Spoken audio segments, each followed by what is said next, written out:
So as you all know, the Senate passed a joint resolution using the authority that they have under the Congressional Review Act to undo the FCC's 2017 repeal of net neutrality. And then once that passed, it went to the House.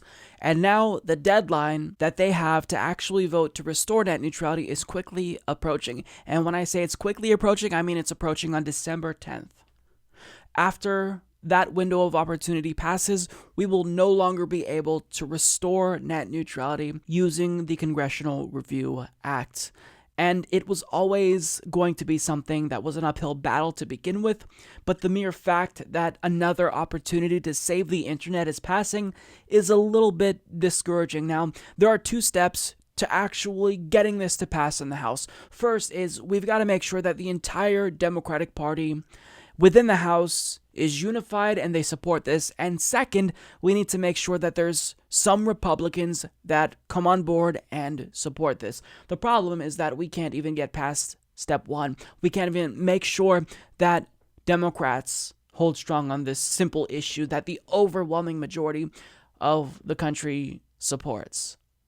And as Kaylee Rogers of Vice reports, the Democratic members of Congress staying mum on net neutrality have all taken campaign contributions from major telecom companies, according to Federal Election Commission filings.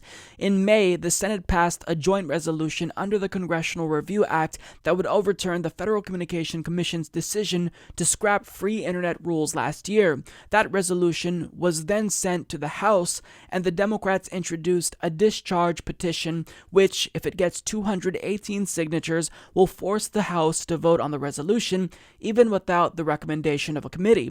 The Dems have until December 10th to get 218 signatures, which would require every Democrat and a few Republicans. So far, they have 177 signatures.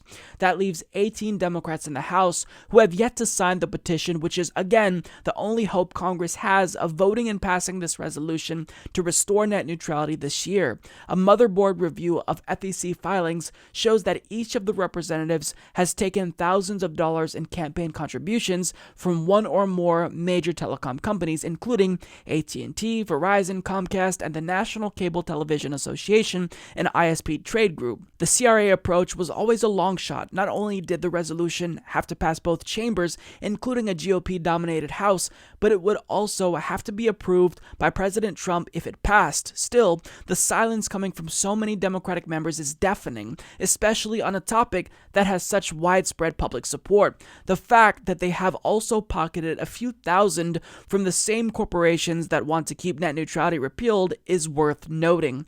Here are all the Democratic members of House who have yet to sign the petition, and an example of some of the companies that have contributed to their campaigns.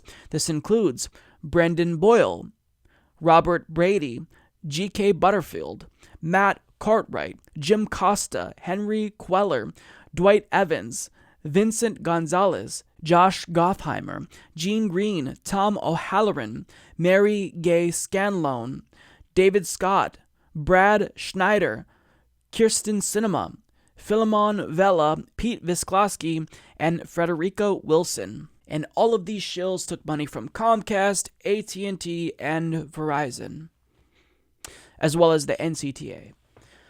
So, if you're wondering why they haven't signed on to this joint resolution to restore net neutrality, that's exactly why. If you're a lawmaker and you're supposed to represent Americans and represent your constituents, you don't refuse to sign on to something that they overwhelmingly want unless you're a bought and paid off shill from the industry. And that's exactly what we're seeing. So again, in order to have any chance of getting this through, we need every single Democrat to hold strong, and we need to get Republicans on board. But we couldn't even accomplish the bare minimum, which is getting Democrats to hold strong. So, this isn't super surprising, right? I think a lot of us were expecting this to die in the House, but at the same time, it's frustrating to see 18 so-called Democrats going against the will of the people. If democracy is literally in the name of the party that you're a member of, maybe you should try it out once in a while. Maybe try representing people. Because I don't get how you can be against net neutrality unless you're a shill, hence why these people are against it. In fact, maybe they don't even take a strong position on net neutrality, or they're personally in favor of net neutrality, but they just think that campaign contributions from AT&T, Comcast, Verizon is more important because that's what's going to be more personally beneficial. They may have, a fucked up internet like all of us, but that will help them in their own careers. So it's a selfish move that they're doing here in choosing not to act and ignore the overwhelming majority of the people. So really, our only hope here is through the American legal system. Is if we, the lawsuit that includes 22 attorneys general, if we can actually sue them into overturning their repeal of net neutrality, then that's the chance that we've got.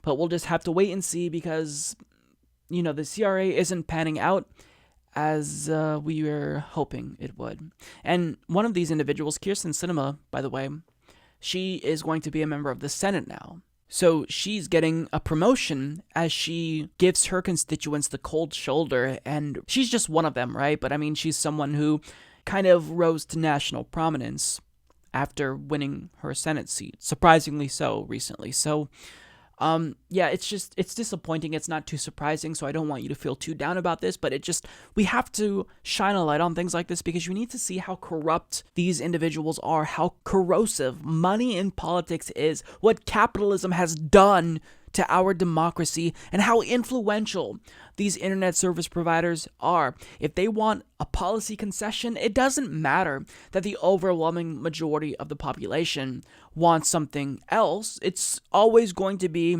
that the large multi-billion-dollar companies get what they want and we lose every single time. That's what happens when you live in an oligarchy. That's what happens when you let capitalism run amok in your country to the point where it starts corrupting democracy itself. It starts eating the country itself. Support this podcast by becoming a patron at patreon.com/Humanist Report.